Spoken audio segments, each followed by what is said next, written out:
why set or day stories in abebremu ne bibia aye kama production team no obia ebo ye chidom say B ono so obi South no Emmanuel Junior any boss Louisa omina omoma ye support say yemfa Agbi Sports no embremu midin e de Maxwel Ozil Baden frame the sports messiah me na metina kunjom say me de me nsam na ebrem no abijafo me makaba ye nua bia I said ya me adom why fresh oh dem ya me ka cho say ya me adom wu na say adepachi na say divine selection e kan divine selection ono na say nyame ya de kese pa de amaye ono som boseni sika ye benya hye botom ne bia adom si adom ne ya adom wo dia divine selection e count na say what ase forget about sika and na say dia obedi ono na ehia because wo won kwa wo ade wo nkwa sa wotumi sori na botumi akọ eduma yeah but sa wokọ dan no wan sori a wo scam pimpim kura mpa ska no abe use it am this TikTok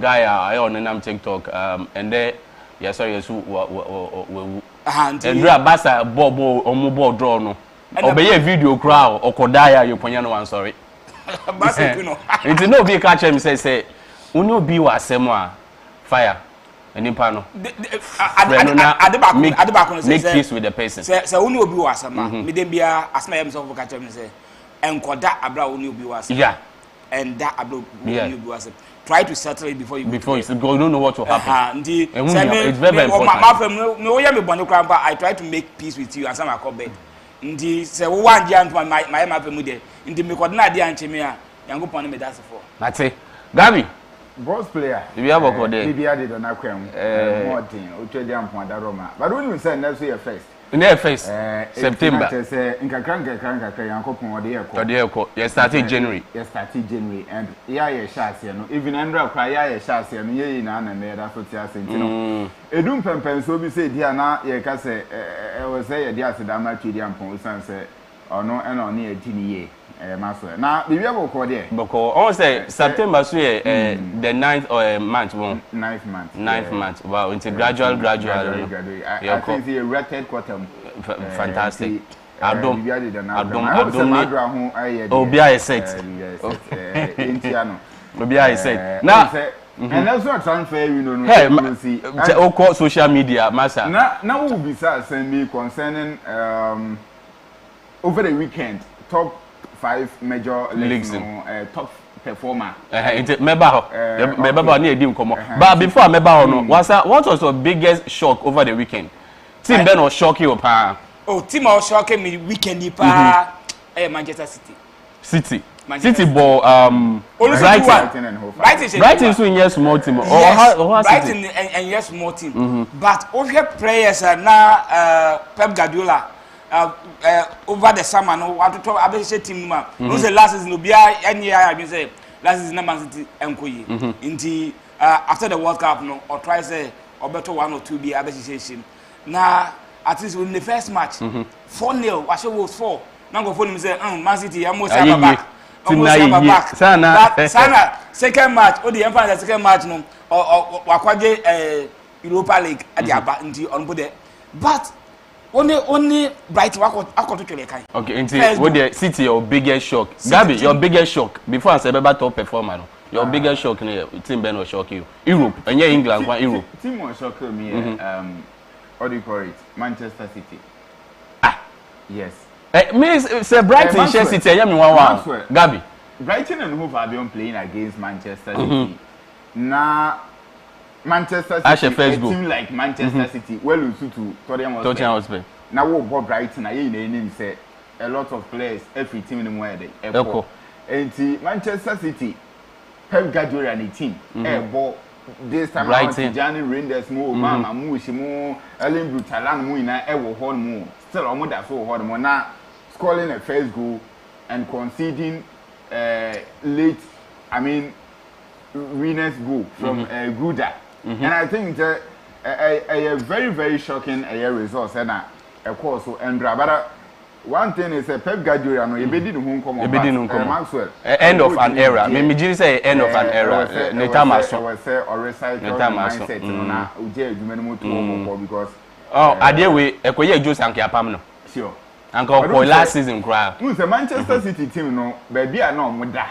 Never be a Pep Guardiola. Wabeye team ni. Wabeye team no. Wabeye like world champions. A team might. I see say it will take Pep Guardiola. Nankasa so be resigning. Yeah, he has to.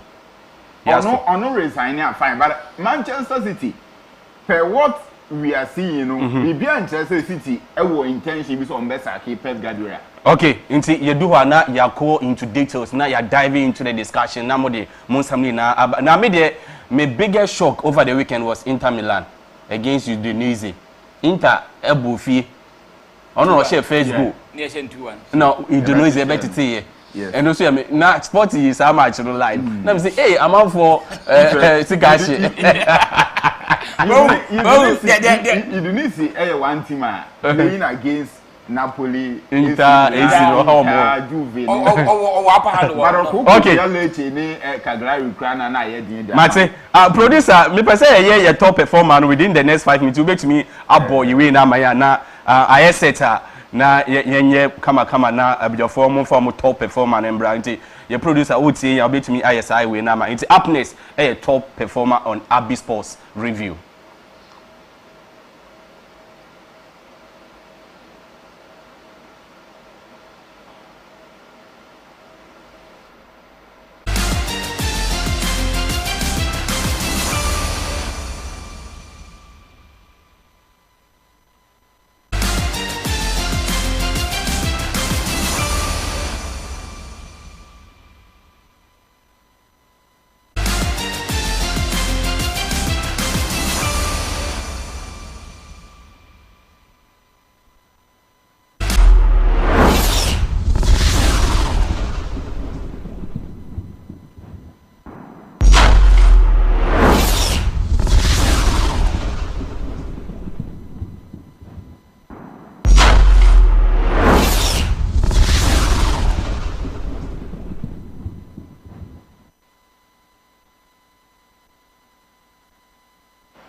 All right, Yansan Sumamina Aqua BM Embra Abbey TV Sasuna Ojaba TV Happiness your top performer over the weekend. And what's up? 2 minutes.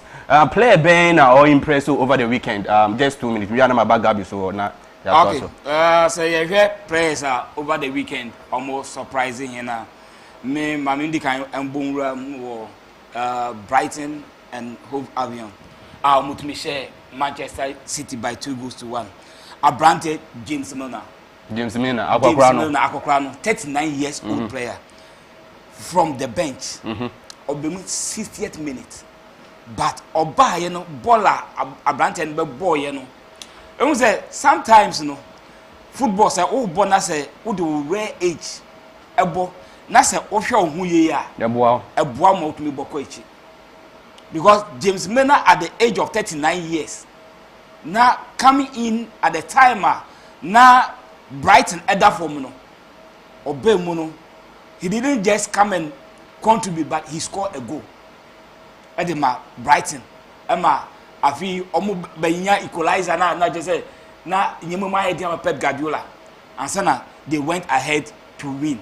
Indeed, Abrante James Milner. Over the weekend, Saturday, he was a fantastic player. Adeba kon yeah many G who say or she go no yeah Diogo Costa celebration no incredible. Now I was very much impressed. Still even Diogo Costa yeah celebrating the baby, but still as a player no almost show love into she go no Jota sorry yeah Liverpool number 20 now. Or training control accident. Or she go James Milner she go or any celebration into a top performer for the weekend. Performer James Milner. And another player. Another player. So 2 minutes. Okay. I count 1 minute. And another player Borussia Dortmund. And we say Aaron Asmino. Now Chelsea. But we didn't give him the chance to even play. But over the weekend, the first match Borussia Dortmund, the guy was fantastic. What he say, and the way Ozil handled the right side of the three defense, no. And so now coach bought 3-4-3, and this guy, fantastic player.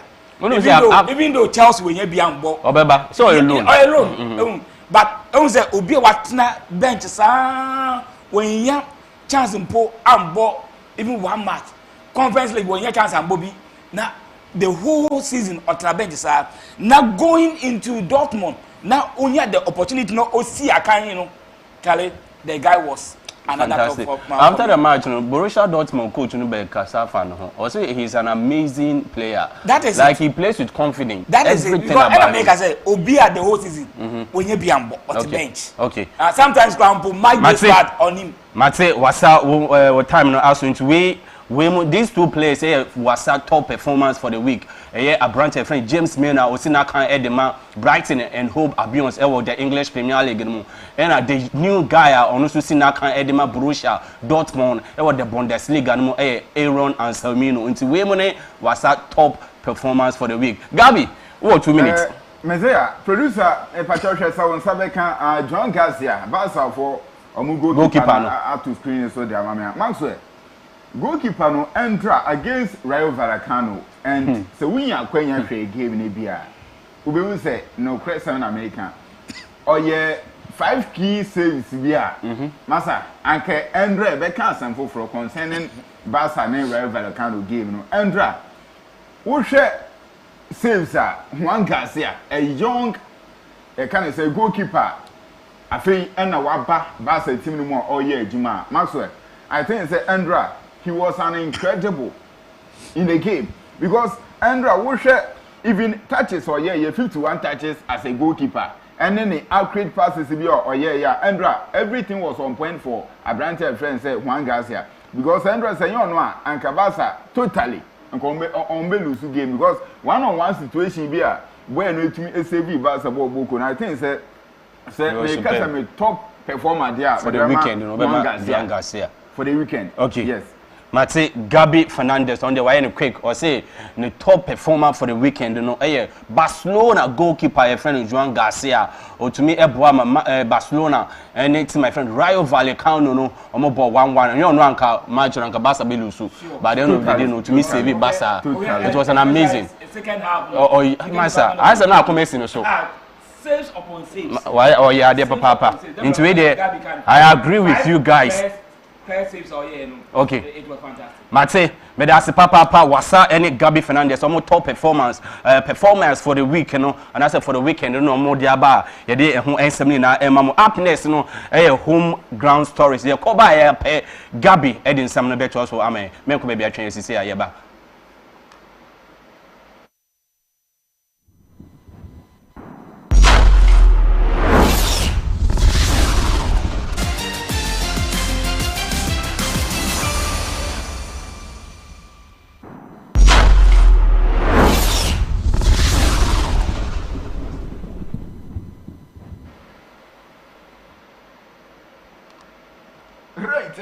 Yes, I will be a Quabio and Farmer Abi TV and I feel Jabba TV.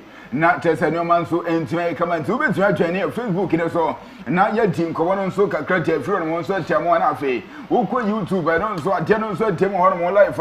Who been to me in the way Pierre teacher bench, baby Pierre piano. A general and so we try come and see Obiba SK Capella to find in a mountain so many general hands so at a friend would see yet to look out sorry South and Saka. Hence what the Panabi so it's like a more refi, say and Nanwata and Centra and champions of champion game no and it's not to the Penny Dance Park now, Massa, tell on him what he. Ubeke abepieni costa sana no otumi atikumase Santiago to kwa 2-1 enti wenu tena kwa revenge pa enzo diama coach Karim Zito anase Abdul Karim Zito enzo ene no poesa wo na Andrew Gino pa na wina tese kumase Santiago to kwa amo enzo diama she kana pa kwa na be kan se bepieni costa for no amo enzo enti ante sa kana ura na ni din edi Hamza anase Musa Hamzata ano ene tunya the only goal enzo de ma crop ya kumase Santiago to kwa.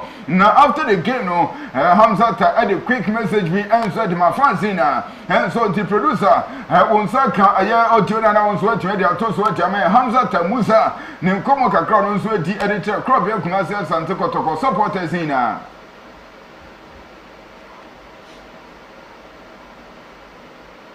debut and a goal, and I would like to say this is a birthday gift for the supporters and can't wait to see you at the Massive Sports Stadium. Hi guys, this is Musa Hamzata here. This is a proud moment for me, a debut and a goal, and I would like to say This is a birthday gift for the supporters and can't wait to see you at the Maxwel Sports Stadium. Hi guys, this is Musa Hamza. Senti eno aye Musa aye Hamza ta no so nkomo kakra ade tu twa ubekaya na o say aye birthday gift. And so the man finds in Alina and entra and crop here kuma says Santiago to come so 90 years net as a teno and years 90 years kotoko 40 no amun so etime de trophy for ntia kokopani say dia not as a 4 months in kotoko and so etime 4 trophies and so on what you so na so more refi so mo je aye MTN FA Cup and wete amun elsan ebeti ne be cancer presidential cup no amun equity Toyota Cup and so South Africa and afi entra amun so program champions of champions na masa na tesa no man so ekoye etima aye coach the team eti aye Karim Zito enso wana me pato ye ko ready team enso eti Frimpong man so enten ene ne kwati nkomo na owura no wadi nsem bebre na enso de tutwa after the game ye see ke community kwakwaru yenko na ye ntwa ne field ne kwati owura no ne nkomo a ebra no ne TV3 anasa 3 sports enso echiche nkomo no ensema ano so etumi ade tutwa. Oh, no, I think now every game, every play, or we want to play, is going to be like this, very difficult. Because now at this time of the season, every team is very strong. And you could see in this game, the first half was very physical. Both sides were not putting the ball on the turf. It was one end to the other.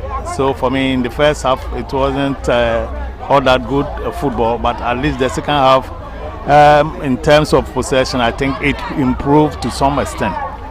So it means we need to look at that place well. Or at the highest level, you cannot be losing possessions like that, especially in the midfield.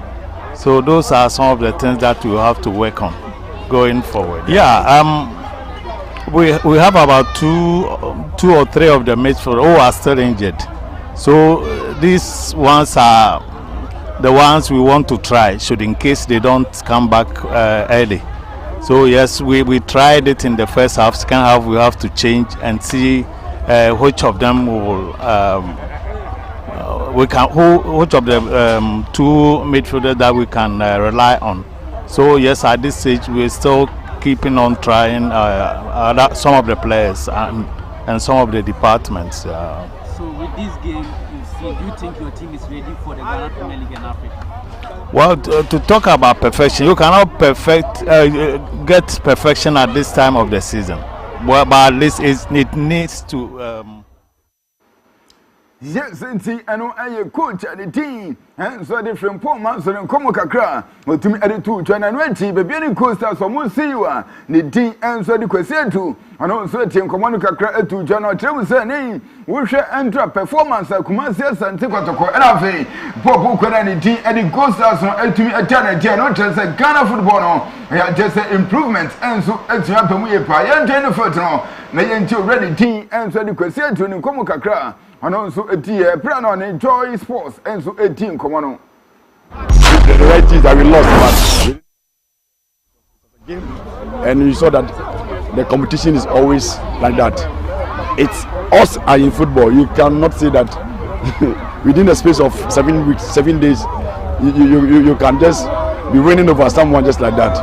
But let me say, congratulations to Asante Kotoko. They performed very well, and I see it as a grounds that will meter our reasons of going for the Africa Championship. In my opinion, it will motivate my team and my players a lot, because we saw a high-spirited game, and all the performance from both left and right were all splendid. We are saying that this should say that Ghana football is reviving, and we all must support and get it revived. So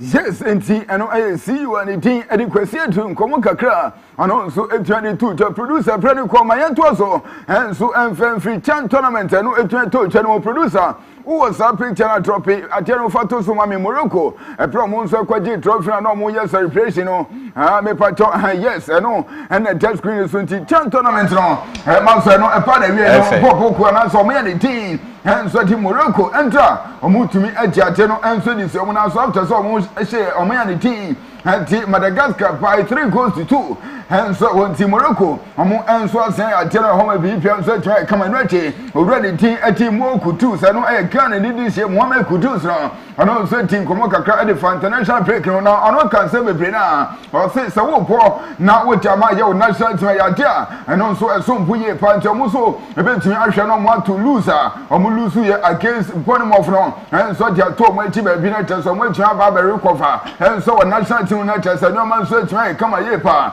enso no eye Mohamed Kudus nkomo kakra otumi ade to chana mame pacho producer mame sa picture na owura na di team ade Antoine Samayon Ghanaian players omu tumi attach town entra no me pacho sa yes enti Bogesaba omu pepe tu kana na tese enye fedi akwa na training every transfer say enso ne be kan so hini chance for stadium na say the nations were no aya transport stadium enti na place omu so tumi be to chana unim san to Samayon anu etumi pa ye na fe Joseph Anan anu so tumi be twa owura ne tie di Jonas Ajete na fe Elisha Uso Christopher Ponsu Bamwina enso twa pa ya no pay and I say we me pass it to no place pe enso twa ba be Chinese squad na tese ye fe tiakrokra Tariq Ramtemo ene ne be kan se masa Caleb aye irenti mwina nso etwa pa Ibrahim Osman mo omwina enso twa Chinese team na masa ya team komo out kakra enso di fi blaster camp enso team na bi pi enso twa kan mo refi se yankopon ya tuma Thursday ye be twa ko aye chat na ye ko akopo ye first game no enso ti ye ko ne ni chat e ko kobo we next week Monday na ye pa better the nations wemle o Ghana anu mu say na ye ni o ma ya ne ti enso ti Mali enso twa kin come so bi pi enso twa kama enti ma me fan tu chan fa mo se wo ko aye Europa and na se wo ko mo no ne atene players aye to nsa dia from e wo blaster team mo na ye nhwe se jamo performance on enso si kokko ye Lawrence Atizigi anu e de goal post mu enso ti ma ne be kan St. Gallen na teteri se owurano enso tuetemu edima St. Gallen after so omu really team and the team edi Luzani kano eye mienu emomu nso tueti mu pa kunti chesa poeno enso pono mo ti enter 3 points so tema eye popo credit team edi St. Gallen mame fan tucha enso mfamo se already team adi Joseph Anan ono nso etianti kan etema Saint Patrick na omo draw mu came no 2-2 enso horma against Derry City eno enso yetese woko Ireland omo tese ne be kan so mo leki ne mo na tese no man so ekon kan ye pa enso tema mo mame fanto ani se Gideon Mensa ono aye defender enter ono epo 84 minutes enso de ma o se popo kono after so omo nso ne be kan se eneno omutumi elusu game 102 eye Nantes for Pokono entina chese Gideon Mensa entro no so tempo 84 minutes na chese no man so etita na kwamie pa yeti emu nkomani pi enso timo Terry Carter ono so twese kan 21 minutes enso etima Union Berlin after so omu so tue elusu omu game no against near Pekan is eye Borussia Dortmund enso ti Jeremy Opoku omu ina etwese si akan pi ema percentage ema chese no ma enso tue kama over the weekend near dear moon come out to the P and so Timo Antoine Samayon nonsense again and so Timania Becan is a AFC Bournemouth against a Popo Quenanity at the Tony was there entra and I say Saturday or Monson to be winning by 1-0 and so Samayama Sanama and so Titana Premier Patima come on team Sulemana and also for 26 minutes at my Popo Quena in the team at the Atalanta Mutroy to a year Palma Casio and so home and Yama and so Draco kind of patrol producer the Jenny say Uko near Pecan is in the tournament and no to China I just said no not just a new figure Grokra here Dream Selsi and so to a general answer this year when I saw a haunted producer so who Dream Selsi or more pictures now not wait to appear general answer to the so what your mom never answer to come after 7 from way to say can you know and near Pecan is a general football club almost so 20 mu pa kono anon so sa unsa be kan sa picture no enso tiama me 2-1 in favor of Dreams FC. Among said to January the same now so I know say tournament to total. Yes, I know and address screen is I want to channel into way Maxwel. And when to I was some boy and I some matters almost stage one of my son and easy. Now yes says I team son of Mutu channel and so until me time of one me time of win and so to make a when so Dreams FC at my channel. Now enter 2-1 already Jenny Suraja say to and you go and I time say Amino and also at your poke when a best a goalkeeper and so at me equal at him already Gideon Esiako. Anti producer oh goalkeeper in picture now when so at me to be and so at I come a year and so until me patch my me fan tutor and so from more say top scorer no and so equal to my Suraj say to and so how much as no man so at I come a year party me no can say dear not just the Dreams as your moon said to crew no and so at your when I saw one of my yeti and moon come out 20p and said more friendly call my main fan to and the nations FC I'm winning already team and so at Abraham Otonko I'm winning Urano and so we are just some no can say here and also at me my Chinese club no and so on you goalkeeper and so when you no see I can my true democracy I know it's Chinese nations FC I yeti and moon come out 20p and so team on 18 Kofi Asamoah me no can say there from a John Painter Academy no ono etumi atwene aye club on the team at 11 wanted 2 years contract and Urano and so etumi apepo etiamo and so on my main fa we into Jeremy to me report and so and local stories no just forward and the team at Daniel Lomote Urawe was signed 2 years contract and so etiama 11 wanted for no and so nti Lomote and so ekwakoye adwuma etiama 11 wonders asisia no apapele cities no and so wonti and we enkomo kakra efi hanmo and so pa yadi bebrena and so ti enkomo ne de edokye pana so president my fancy na chese adwumati aka no and so enti entosa bi bia so enti kama dino aye Capi di foreigner Capi Fernandez ubetia from James Square bi bia so enti kama ti monopoly John Antiako mama fetche motin enso enko enfamo ye patrifali na akapedeza o man linking mu ina no mfa show no enso ntia kro e wona mutima me nche won na bi bia nso entumi anye kama Maxwel. Okay, Gabi the foreigner home grounds stories no ode abre tu or na Akabineza no Dr. Laki anase we different aka we Akabineza was Western region because I am what abuni di pantim minim say bia Dr. Laki I say a friend okay now on the top performer na here no David is the ne dia ba I say my top performer is Jao Neves of PSG obo hat-trick over the weekend man she no or say 2 overhead kicks incredible the guy did oh yeah there pa yesterday season every week be there ka say after the Club World Cup no PSG and PSG na need but over the weekend no to lose 6 Jao Neves Estane told okay they are winning their matches and you know still they are the same PSG okay winning lose because I saw man starting here na 1-1 yeah but Endra Pena we set up na Luis Enrique di rem na na besi according to okay madam as papa until we insama ye dey emamo Gabi no dey insam ni na aba no na me come so betumi join the conversation no also betumi dey we top performer over the weekend about through the WhatsApp line a go screen so no 05572 55160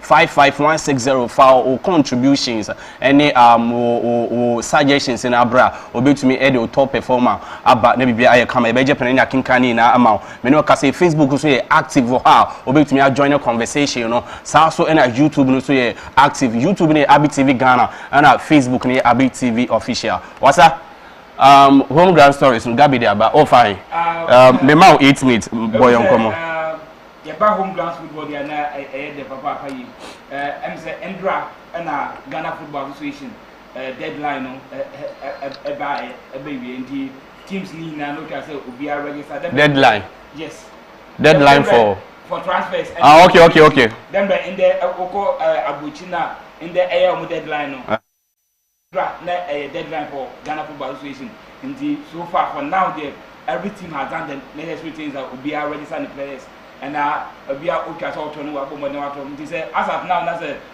team no port will be moved me up like this okay January okay transfer in BB1 but my main bomb war chan tournament of course it was a this season chan tournament in Ghana into Yanko but Morocco now I call the chan tournament say North African country beat to say Morocco Egypt now South Africa if these three teams any of them if you call the chan tournament not do final not Ogia I'm not surprised.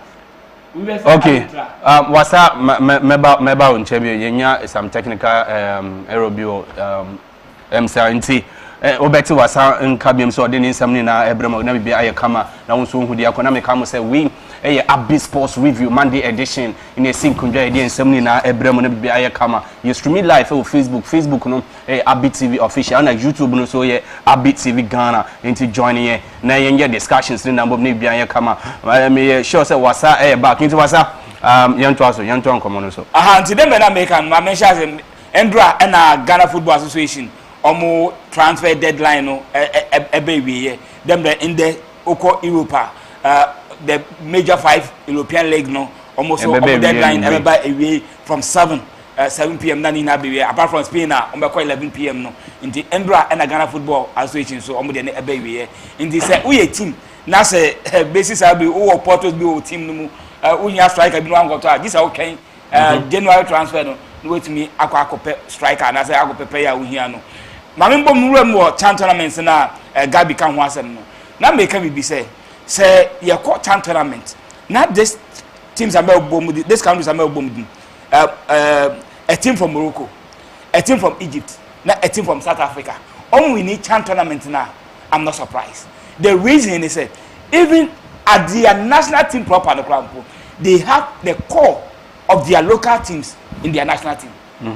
In the such countries are even at the proper national team no the core of their teams our local players no so more Kotana then it's a must win for them. Sometimes other countries no de na de call overshadow them. So in case sadia then they call any chan tournament bia that these teams or these countries should be winning the chan tournament. Okay. Because Morocco our even national team Akim Ziyad Muhinaba Abobi Kwambla say about 4 or 5 local players their national team proper. That's South Africa. About 8 players local team no about the Botswana. Then it means Ghana any Madagascar any Madagascar any Morocco. See too. And Madagascar team now they are now preparing. Now saying that Madagascar football yeah team and the first night football nation Madagascar but as now they are also trying something in this to holding Morocco up to 3-2 they even did well what me I say even though Morocco a winning but almost a channel yeah in such a way say abema at least national team proper number no abede ombe biabo nti me ebeka me nkwa ka kwa hwe ni say obia obobo national team proper no chan tournament no zo obobi because say okobo national team proper who ahead nti awon say obobo chan because what they say the Benjamin Asari says the black side na ye bo chan ya say the Benjamin Asari abetuma or ahead than obia or no on bo black side no say the American what me say because when you upper hand akobo national team proper nti oba local na or upper hands no bia on nya team bia on ko bon national team proper no ndi sa na etie na Endra our dance park asande kodoko any baby any goals as asande kodoko etumi ko say baby any goals by 1 goal to 0 asande kodoko aya ade bia ama history as na repeating because now before na asande kodoko any baby any goals at besi aka Endra no na team we winning FA Cup Aji Oye champion of champion just one that is Great Olympics. I was 1979 ache the dada na ye team waji FA Cup or kwaji champions of champions. Ndina every season bia no e team oji EPL no and as oji Ghana Premier League no ono and also kwaji the champions of champions. But Endra Kobia Kumaza Sanoko e break it that history now oil just one team pe oil get Olympics and no wetumi set that record nti ndura Kwabia Kumasi Asante Kotoko ebe ka team waji FA Cup also abeje the champions of champions nti say ebenya 2 ebansa na ama competition no ayede but then bia ko ban say team oje the Premier League no ebe sen age team oje the Premier League be sen age dia ebansa na ama adune enyede ye ko England say ya obe say this season Crystal Palace eko share Liverpool age the competition nti ebansa na ama game na ayede nti on say dem bia na the league winner no na dem bia o twa say obeje nti ndo abla Kwabia Kumasi Asante Kotoko eko je ye no na ama history asana repeat nti say history basa na and before that no na Gaka top form ayade a bebi ani goal stars ashe Kwabia Kumasi Asante Kotoko by 2-1 nti na Kotoko eko game no na they can't lose again because omo ba Gaka top form no omo lose all the 3 matches nti say Embras omo lose bi wa na the fans na omo twem for am and Embras na ye omo 90th birthday nti they have to win for the supporters to be happy because wako pre-season na watch first division teams ni na say ubesia premiership teams na say undumi show na mu na be show there then it was a big problem inti Endra Abra Kwabia Kumasi Asante Kotoko etumi chi bebi any goal stars ewo omangasa on backyard ewo dance park na omutumi share bebi any goal stars by 1-0 no na revenge na aye nice one the ama Kotoko support was mpacho mama announce me line bi na me ma won to so nti a line no 0557 55160 0557255160 into big to me I join the conversation what's up pacho to right now Mr. Sunremu was is a trip kappa eba so from Wednesday Thursday Friday ABC Indra Sunday you know and say sometimes say before the tournament and I say before the league no say teams no enya pre-season tournament bisa eboa and say most of the times Ghana are only top 4 or the 4 top teams are omo end our previous league no so no ebo nti other teams no enya baby ambo this e bia o friend matches so there eya na emu se dan yeshi papa but say omo ya tournament bi na say 6 teams etumi kokosi akanya na utumi stand tower and I say even when me anchor me out at victorious now oba at least uhu o players now odi omoko for a season you know uhu they are how prepared they are how ready they are for the season because why you training sir at least you need something to prepare what you say ndi you better you nuanum samata expose as I say omude dam is a check up na go boaz na omuto nsafre omu nuanum so omu nuanum embra na omu yede omu nsi akan omutumi buama obiara etumi shape no kama ewo summer boy because it is not easy to organize such a tournament because club will be our friend be okay say open be the man okay what you say because obaba abedi be 2-3 days 4 days at least also open man even though team no so in preparation to start the league but one also friend in the organizers are almost here in the check up no I think yebom abaso na say dem bia am nkoso na mo ye de okay bi san fa Ghana football me da say wasa de she na monte ne nka sisi aso de ne nsem ni na ba local stories na say local front no ona ode ne nsem ni na ba gabi when messages kakra o ana ebe kwa okay enti fa nsem bra na yenkwamra je Maxwel Andra said ye na wasa ka no champions of champions etumi to ja and Kumasi Asante Kotoko obeke Saturday no bet na aka say a team like Kumasi Asante Kotoko okay are well lose to baby any goal stars e will Gaka top 4 going into the game we can say definitely Kumasi Asante Kotoko bet try say obe revenge and now we share okay say 31st August 1935 and you take Kotoko team no okay. So Andra na esan ye 90th anniversary at the Kumasi Asante Kotoko no mo di birthday and birthday no mo di no eso abapa okay Hamzata esan making the debut and osanya the only good man in general game no na it was a whole lot of records are involved to the game and now unse Maxwel some time ago na me di nkomo bi wa ha say Kotoko, any how to folk, any even young kind in general say local teams now, Maxwel. When you say Andra, transfer we no eclosi here, Ghana has it. And in fact, Maxwel, teams no players or motor. Kotoko Equita 14 players signings a season. How to folk 15 year day. And Maxwel, Bisa say at the end of the season, how many players?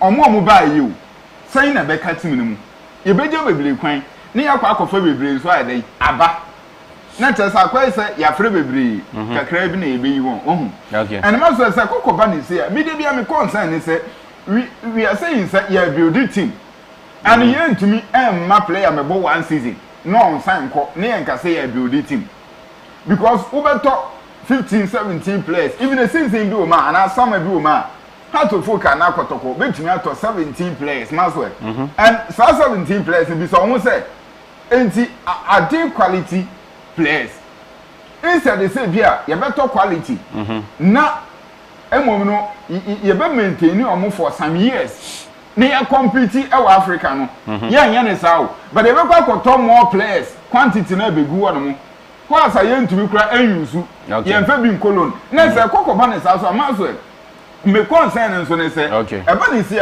especially Kumasi Asante Kotoko omu juvenile side no it eba ne say what is the purpose of that juvenile side academy no any how to folk academy under 17 we na ye aya build no what is the purpose of doing that because Maxwel so who academy na so wuntumi project some of the players in through one mo na every year we go akoto 17 players because we go Europa yi na ye nim say season no e be kwa wiye no ana say season na ba be sha se na ye kwa pre-season na ye ma academy boys no ana say na 21 and 18 for no chance no mu ina ni first team no aye training into wa mo de bo be so di ne ya fa o but here as the case ye say dey hun sa na ma no e Ghana football mu what I say and say ekokoba ni say na dey bia na say talent na onim na ayam de say in the tournament na to dwa papa friend is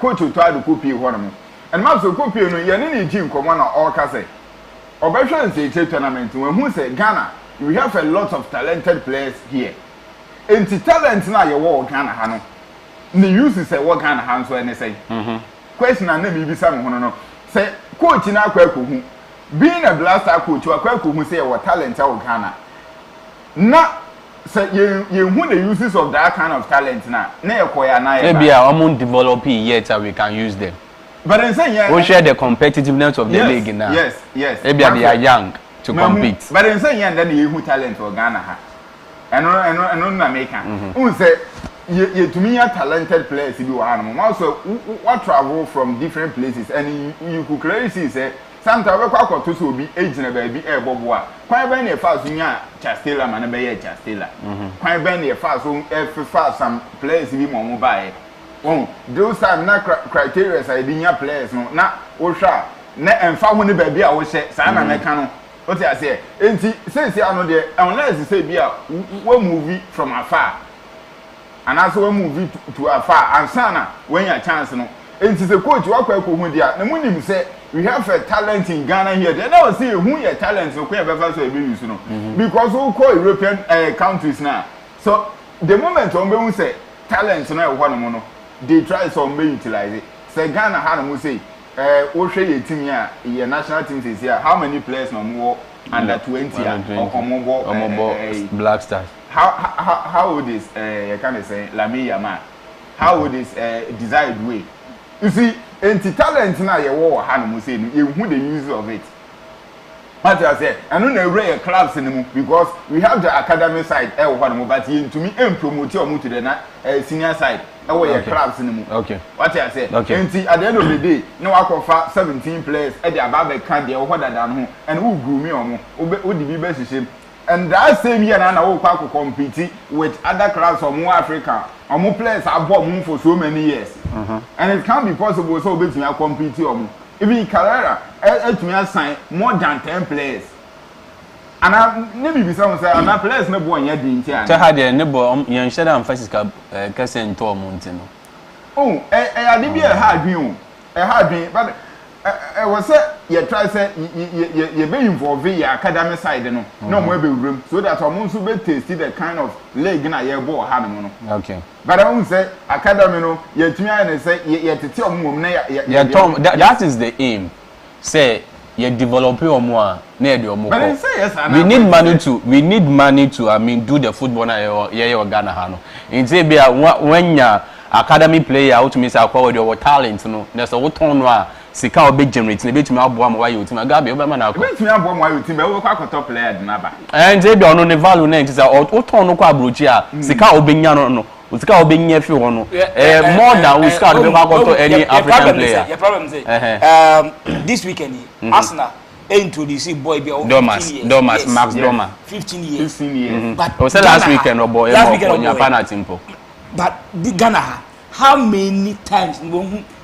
years one thing I say muhuni say yeah football na or Africa especially Ghana here quite different from Europe why is it Gabi totally different from very different we learn from them to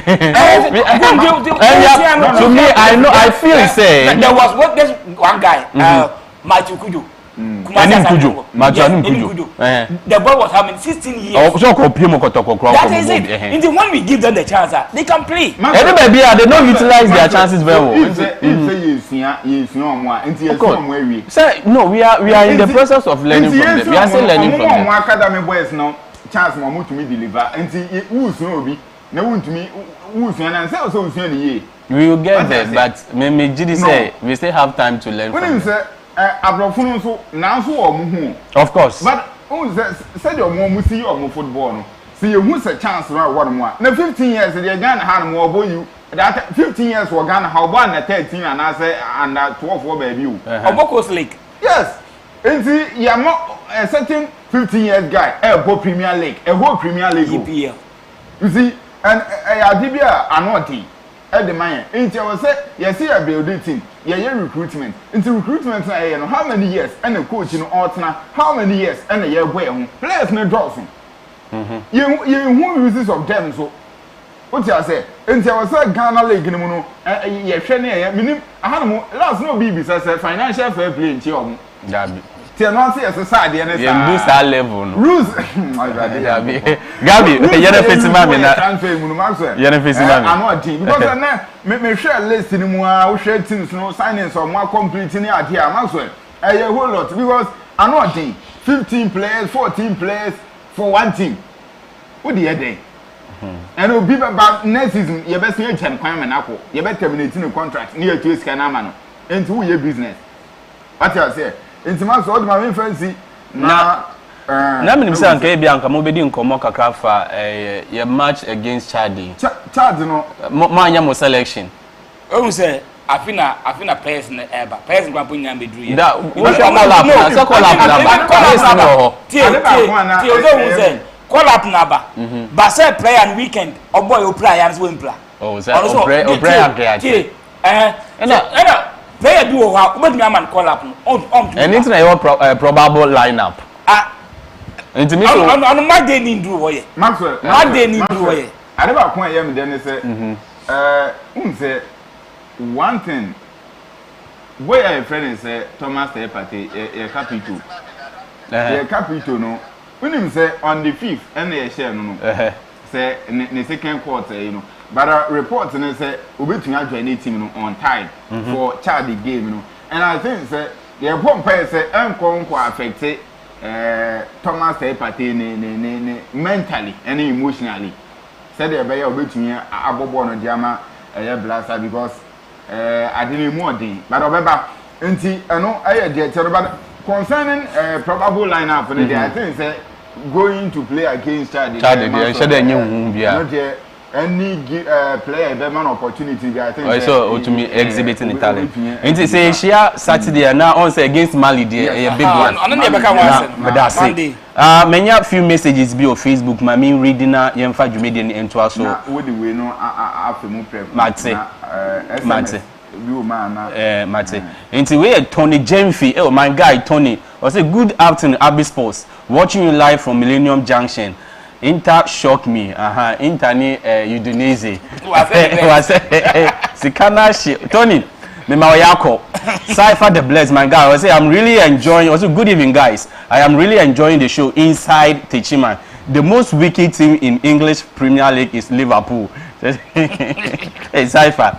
Yo, Mate, into way so your Cypher there. Or the by idea who ensembly na Muna. We a Abyss Sports Monday edition. I today say Abyss Sports review, and I did in Semina Bremno. Just gone by some home ground stories in the Gabi Edia Bre now. Already the discussion segment of the show no Abrem upness some foreign tidbits.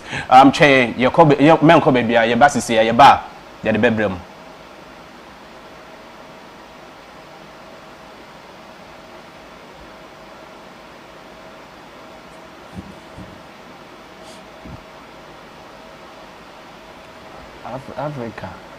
Africa, you're born especially.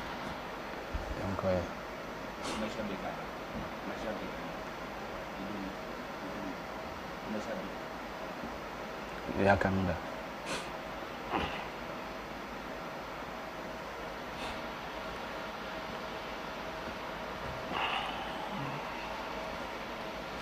All right, nti upness near some foreign debate yem fan bremu tutu yem fa here discussions in twas mama. Now over the weekend is score lines near course so over the top 5 major leagues Europe no yem fa mamu tutu yem fa in some twas oko England matches ni na ebebre na eba so Saturday Chelsea etumi share form economy no Manchester United first ever this season's Premier League no mutumi share team na fa ni Burnley economy ensan Burnley etimu ba kope Sunderland ebo ye team na ye friend Brentford e kan mienu e mamutimu ba kope Tottenham Hotspur shockingly no omotina ye Tottenham Hotspur stadium ho e ma Bournemouth anche semenyo team no e be born e kan peel ba kopa want to me anti e dey in some e mamu saso the Wolves omotumi etina se e ma Everton Jack Grealish any Drisbury Hall what me so mo from papa on be share ye Wolves e kan miensa e ma Wolves etimu mienu e dey ho ensam ni na e mamu na Leeds United to me hold it my friend Newcastle United 0-0 draw what me say Newcastle this is an enkoye our master so lose one top striker in the person of Alexander Isak no answer and beko bad among pa ye dey update ni na e mamu na Sunday matches no e the English Premier League Brighton and Hove Albion to me City Pep Guardiola team no etwomo e ka mienu ama City etimo ba ko pe no na wasase ne shocking and that's the shock of the week yede ensem na emamina Nottingham Forest etina fie we so ye shocking result was Emma West Ham United Graham Potter Gabi e be twa no e kan no miensa omama ntumi antimu ba kumpo in the big match na e course for Anfield and draw na exactly 3:30 p.m. na some match na course so Emma Liverpool for mutumi chi Arsenal the Gunners upon all the signings no ma ye in Arsenal to me echo Anfield ma Anfield e bomo e ka anase Liverpool e bomo e ka ba kopa KTC Brighton friend Dominic Shobosla incredible free kick na spectacular na amazing Brighton no otumi ball sa ball ni share idea ho update ni na emamu na na Aston Villa enkoye omotina fie ema Oliver Glasner team na ye friend Crystal Palace e be share no akanan poly miensa ema omontumi anti ba kumpa ye de ho ensem ni na emamu the Spanish La Liga Santander no so matches no be start Friday Elche etumi eton se free team na ye friend Levante omo share no eka mienu a Levante entumi anti saso na Valencia etumi boy Getafe eka no miensa ema Getafe emontumi anti ba kumpo na Saturday matches na course so the Spanish La Liga Santander no ye Deportivo Alaves omontumi hold it team na ye friend Athletic Madrid Diego Simeone team no omo boy 1-1 idea ho ensem na emamu na Real Oviedo etumi chi ye team na ye friend Real Sociedad etwomo eka pio ba kopa omontumi anti Girona this is enkoye omontumi tina fie ema new analysis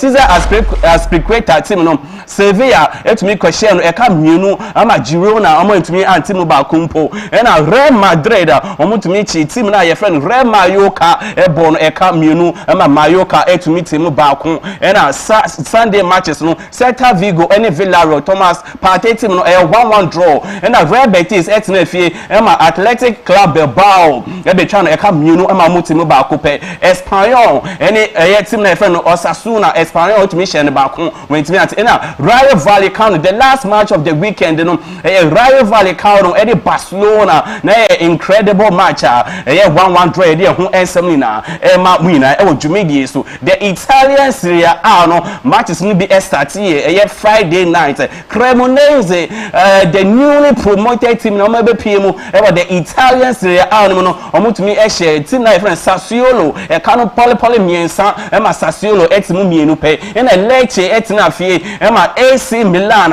e be twa no e kanu mienu a omutumi anti ba kumpo na Saturday matches na course so Italy no Bologna any Como Cesc Fabregas team no omo ba ho ma Bologna e twa mo e kanu pure ba ko pe omutumi anti na Parma any Atalanta almost 1-1 draw e dey ho ensam na e mamu na Pisa etina ho ma AS Roma e be twa no e ka pure ba ko pe when tumi anti na the defending champions of the Bundesliga and I said the Italian Serie A no Napoli omutumi tina fie etonsa free team na ife Cagliari e twa mo e ka no ba ko pe ama Cagliari omutumi anti a ye dey e ho ensam na e mamu na the German Bundesliga no and also matches no start here Friday night Hamburg SV omotina fi ema St. Pauli e be twa no e ka no pure ba ko pe omutumi anti na my Saturday matches na course no TSG Hoffenheim otina fi ema Eintracht Frankfurt e be twa no e ka no miensa ama Hoffenheim etimu ba ko pe RB Leipzig almost tina fi etonsa free team na friend Hendiam e twa mo e ka no mienu ema Hendiam omutumi anti ba kumpo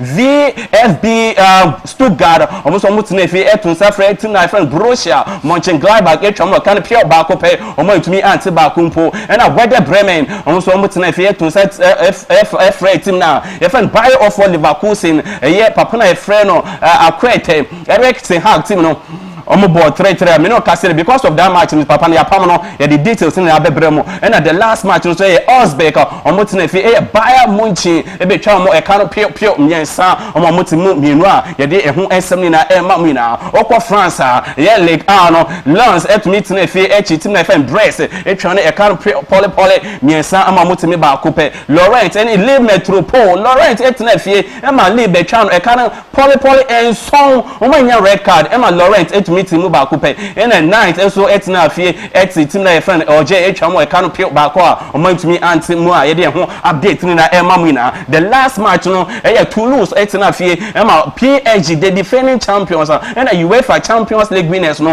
on betwa mo e ka no pure ensia ama and I said Toulouse omantumi team mu miensa ye de ho update ni na e ma mu na e dwumedie so into winning some of the score lines na e PM over the weekend I mean the top 5 major leagues in Europe na ye dey ho SM ni na Emma Wina live Abi TV also and Ojaba TV na yan call ye Amford producer from me call Amford and run as a big match na call so me try ye team na friend Liverpool any team na friend Arsenal na the battle of supremacy these two clubs no obia of form obia of squad na the match na mu ye dem papa the dying embers of the game and a branch na friend Dominic so boss like otumi making one the man ye team na friend Liverpool through a stunning free kick na 30 yards na Branton we share image ni so a baby Branton to me gina na to me Kelly ball no ko share mo a goalkeeper na friend David Raya no or try possibly some go bet me save ball but hey when to me save am no ka say dey ama Liverpool you to me try Arsenal you cannot pure back up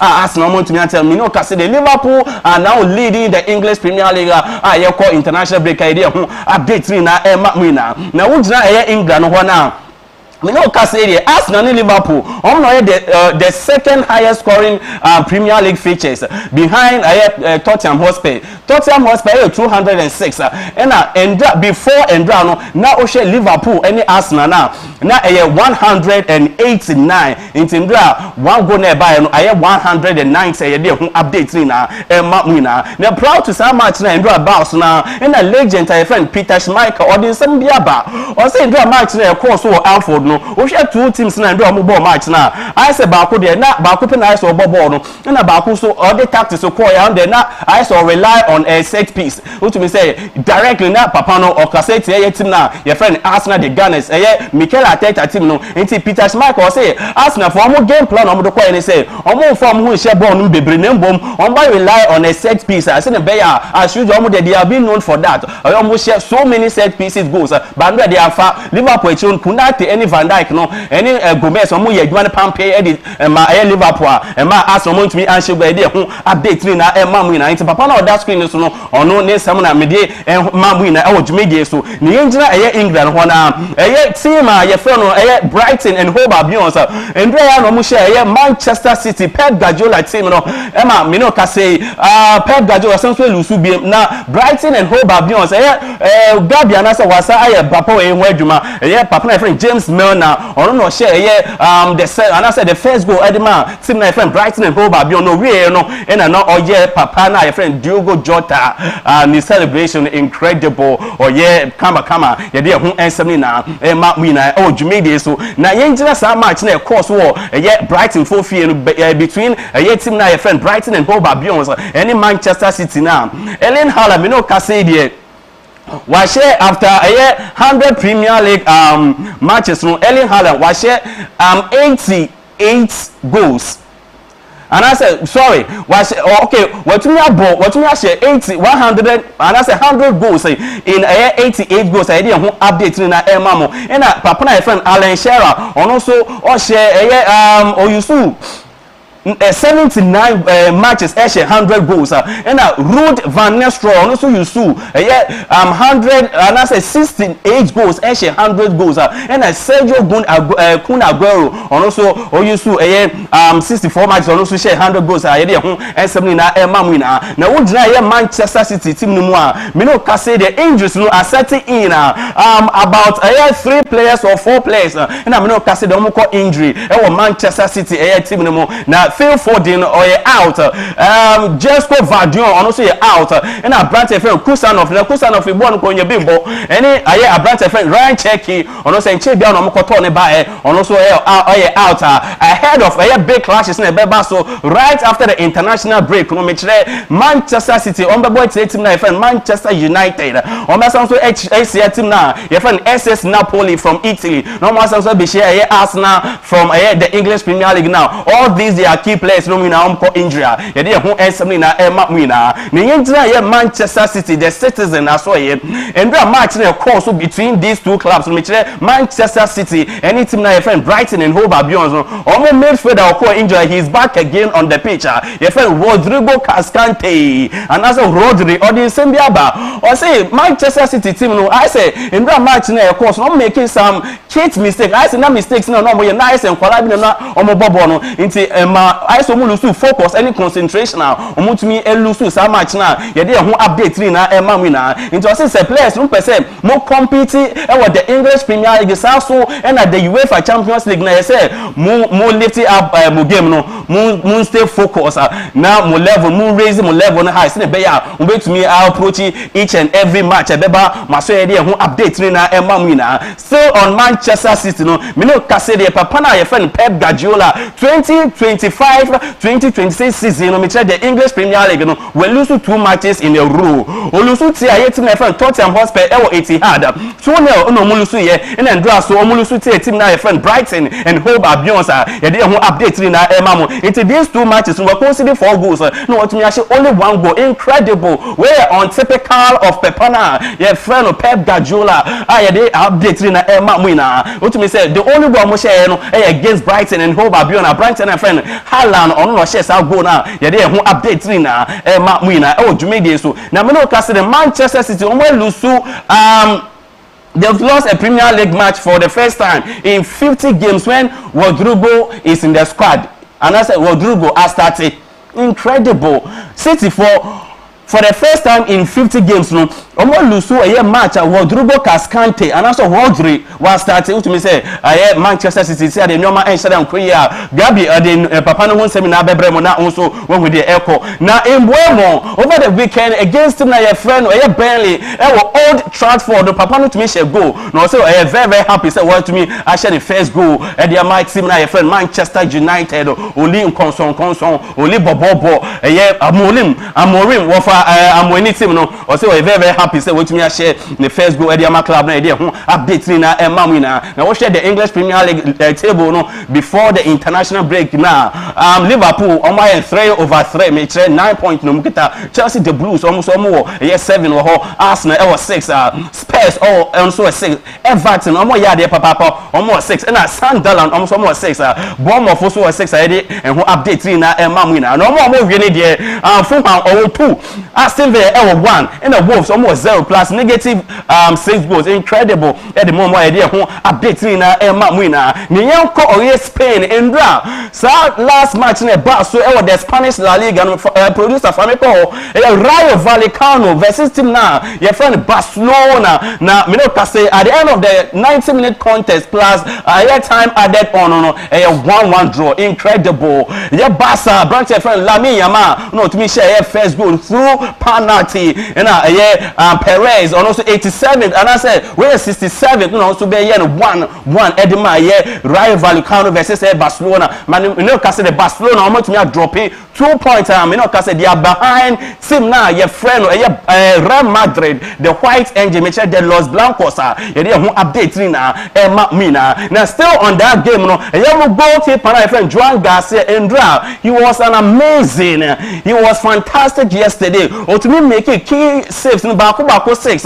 no 50 touches or rating 8.7 no so to me J man of the match and then this story no mina so now still on that match no and Barcelona defender of Netherlands me the Dutch international your friend Frank de Jong no the Zambia but I say no match na very very complicated or say opponent no share me rival no almost no very tough it was a very difficult match no say pitch no na very difficult so me say I can also more draw 1-1 now you dey who update na mamina it was say they are going to be back again right after the international break and then we you dey who update na mamina na you no kwa na kasa right after the match goalkeeper and also coach now also fee Germany na friend Hansi Flick no also Edin Simbiaba ye bi sound say I don't know drop boys na ye from Paul Kubasi any Ronald Araujo bench you know say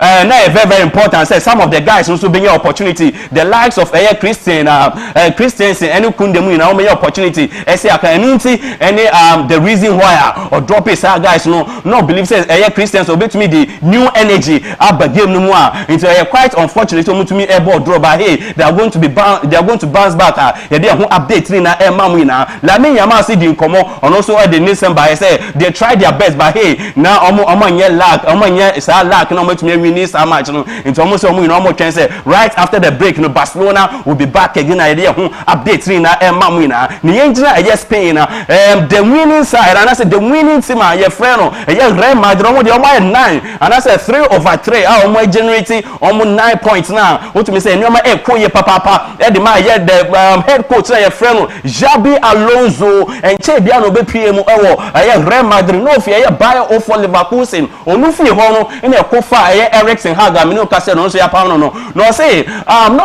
Oscar papa na your friend Alvaro Carreras no from Benfica closely before mo signing no it's no or Gideon on say Abranche no modern bono ebe was or Real Madrid it's no say we monitor na che and he really wanted him into a very very happy say Abranche no we be PM idea who update na mamina it's no say onhia no papa in the FIFA Club World Cup na me no kase the Abranche no what you say oba Real Madrid no ni modern bono e so papa ye dey who update na mamina na Madrid ho na o mo winger your friend Vinicius Junior of Brazil me no kase about 3 games we share 2 goals no one make one assist to me say very electrifying performance for this young guy and then we break his story no I'm on live Abi South no Jaba TV you stream live from Facebook no Abi TV official na YouTube no say Abi TV Ghana for commenting na for ba ya be kan ni na ama osisi na bia kama yanko Germany the German Bundesliga almost skip and as a whiskey that your friend Michael Olise no of a Crystal Palace no copy mu Germany Bayern Munich na me no kase dey no he is making wonders the Bundesliga no no to me share 15 goals English Premier League no to me or share 14 goals no ball less than 46 me no case ball less 46 matches no why any less but we share 15 Bundesliga goals you dey who update ni na mamu na yentina Germany ho na Bayer for Leverkusen papa na your friend Erik ten Hag no papa we dey minim say duabo say den minim say team no manya time ama no me no ka say ya sack no and why set record Germany Gabi papa no in the history of German Bundesliga no ono penny coach what won the first 2 matches ya sack no incredible Bundesliga no my dey who update na mamu na way up ta no mo dey say way story my dey who update na mamu na me no ka say the all 3 former Manchester United coaches ni na ya saka omo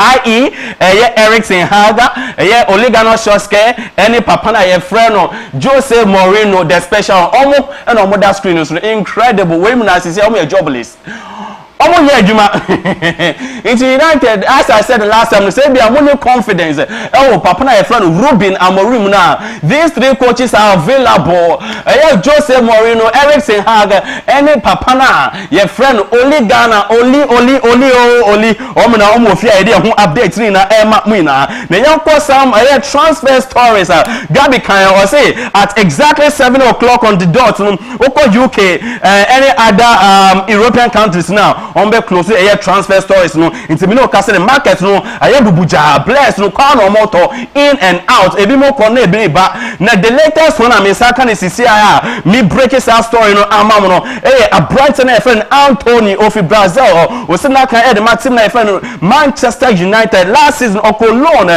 the Spanish La Liga Santander no ko see akan my team na friend Real Betis but me no ka say the Betis for no oma make it deal no permanent sika PM no 22 million euros plus 3 million advance 50% sell on clause into dachi say yet na your friend Real Betis Moton Anthony na Manchester United umbechi mpe 50% 50-50 motor on 100 £50 so motor on 40 £20 and then we break this story no I'm on live Jumede so I can confirm for you official say a branch na your friend Anthony no me no can say there fully or your team na your friend Real Betis on your loan with the on your loan player mama make it deal no permanent you dey update na Emma Wina Yenje United one on my branch bra your friend Jerry Shancho Mineo say and also you're making a deal permanent team now your friend Aston Villa into a branch and also call deal almost signing so I have 2027 and a branch and you didn't be expire you there update na Emma live or update last season a branch of ball loan Emma Chelsea for me come yes and come make it deal no permanent by hey or say Chelsea for sika some nkuyi into 1J me no cast they call Aston Villa you there update na Emma Wina still on some of the transfer stories a bright friend Donnarumma from my friend PH we ko PM Manchester City Pep Guardiola ni team no deal no 50 million up to 35 million package as Paris or Magiska no Ashon Botoma Brighton goalkeeper no right after the international break we be in the polls of Manchester City in the English Premier League you dey update ni na mamu Jumede so so na Edison Moura into as say Donnarumma ofi Paris eba Manchester City no na Edison Moura ofi Brazil on also fi Manchester City okopemo o Turkey meche Fenerbahce former Jose Mourinho team no me no kasiri o ma make deal no complete and I say permanent branch no ni sika obeji every year bi and I say every season bi no 10 million euros in the way this story no mam o adwumedie so na sika na omde ton no 14 million euros 12 million fixed fee plus 2 million bonuses ye dey ho update na mam na still Turkey and I say Fenerbahce no a branch na friend Marco Asensio former Madrid team no former Paris team no and former Madrid player no and a former Paris player no and a former team na your friend no Aston Villa player no a branch me no kasa we kopie mu Fenerbahce mini Fenerbahce omo ni Jose Mourinho ending yi Omoma Jose Mourinho call no omo to top players Emma team no nti a branch friend Marco Asensio ono so say dey okopie mu oko Istanbul this night obakwa in medical ye dey ho update na Emma muina Chelsea Lonia ye dey no call Sunderland this season ya because of a branch friend Liam Delap injury to me Chelsea for Omasa I recall guy na Mal Green from Sunderland we be pie mu Stamford Bridge yam ya duma obesi na kan ediama team na idea who update na Emma Muina West Ham United no can say they almost enter the race of a Brighton friend Fabio Vieira from Arsenal almost your margin say and also almost prepare to meet me you say back a Brighton idea who update na Emma Muina a friend Fabio Vieira it's way Stuttgart almost German Bundesliga no almost share him say almost back a Brighton share how deal back before 7 o'clock this night they who update na Ebebramo live Jume so na me no kase dey branch friend Joan Wesa me no kase ono so akopie mo Newcastle United here we go sika no 55 million pounds wow Obo Osinaka Edema Brentford into Brentford mo luso mu two key attackers Brian Mbeumo Echo Manchester United and Joan Wesa ono so call team na friend Newcastle United ye dey ho update na Emma Gabi with Manchester United omo to goalkeeper Otu say omo nshada ni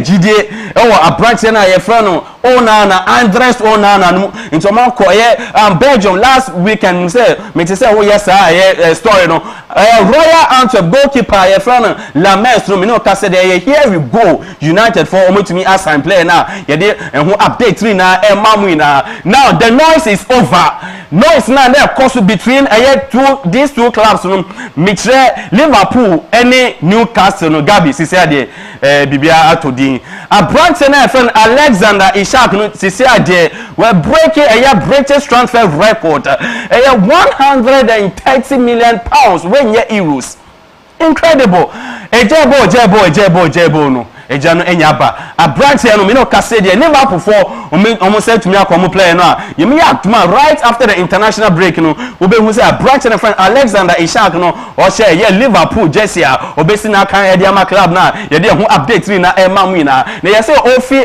Newcastle Echo Liverpool one for plane one for flight one for jet or for bus simple guy what me say no koyi ni ti oko babin salon bi no kotwa ni tin kama because unveiling because on say look fresh now the new number 9 for Liverpool no obeba be goals e dia momo idea ho update ni na Emma Muina na branch here no okopie mu e wo team na e Newcastle United no over 109 goals no to me share 62 goals o to me make assist no back 11 na me no kase dia branch and I say bye bye to a team na e Newcastle United me no kase the guy is going to be in the jerseys of a team na e Liverpool idea ho update ni na Emma Muina Jumedie so nti say on that no what call England see say England in the history of transfer market no these three players no much me almost kasem na was so papa ba na say sika ye dey tom no na was so papa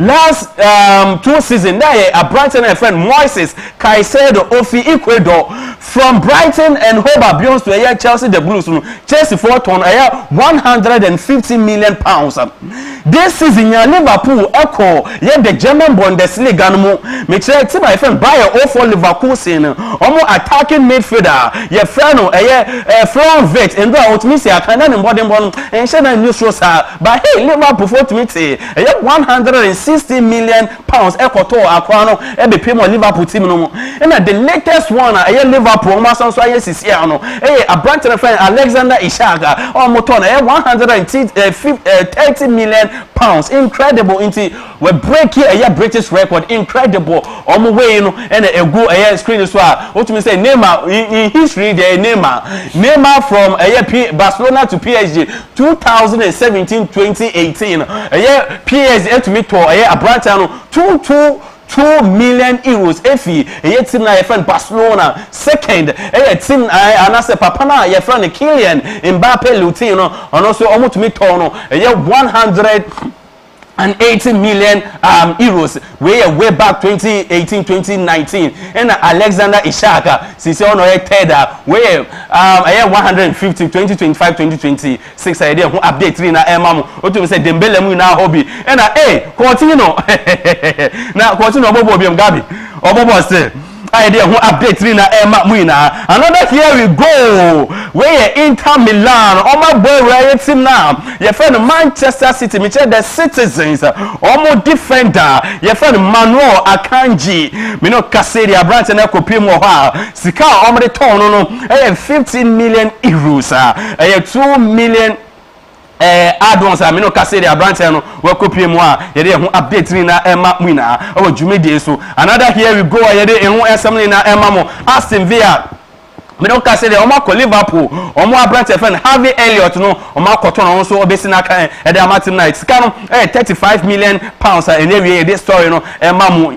sisi medical no omo bookies branch betumi akwa in medicals na nyame adua right after the international break no Harvey Elliott no because kesi na kan e dey ama liver and I say team na your friend Aston Villa dey update ni na e mamu na Chelsea the Blues Omo branch friend George and I say we Tarek George weekend ya time na Liam Delap a prior no ono betumi e be share na me no kase Brighton here we go next from Chelsea to where Fulham we are seeing who weekend ya Chelsea ni Fulham no mo boy Liam Delap a prior no Brighton no be replace Liam Delap against Fulham no Tarek George me no kase then ya Brighton FA Chelsea okopie mu another London club Fulham ye dey ho update ni na emamu na sika no PM no 22 million pounds Chelsea for business na you say na Terry George ye boy be no nimbo amaton 22 million pounds it's winning in summer ye dey emamu na enche bi America no e be set a branch no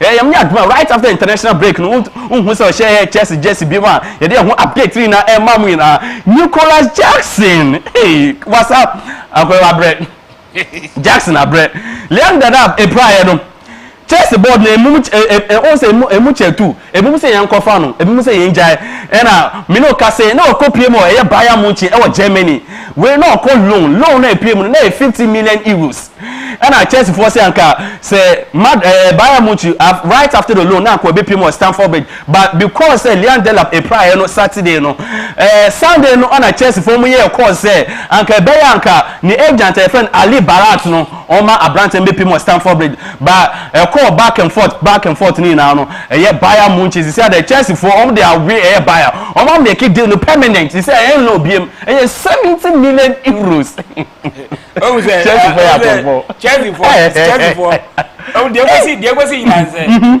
Saturday na Delap play no and at Chelsea every Bayern say okay this is the situation when we say a striker player okay Muma Jackson embra okay Bayern tia say mo player anti mo on so ko Mate nse beba na edi nkomo ne bia kama ne o kase de Randall Colomwani ono so kopie mo Tottenham Hotspur o to me say Thomas Frank ni team no omo hihye team ni ya de ho update ni na ema mu na enti we ni insem kakra ye de ema mu na odwumede so a Brighton friend Magri from Newcastle and as Crystal Palace omo defender o ye player papa me ne o kase de o kopie mu Liverpool sikana ye Liverpool omo de to Brighton no 35 million pounds plus 10% sell-on clause. It means say Liverpool omoton a branch friend Maguire now. A team na friend Crystal Palace no omenye a 10% from any sell-on clause na idea update ni na Emma Muina o Jumede so. Aston Villa ultimate so top players papa.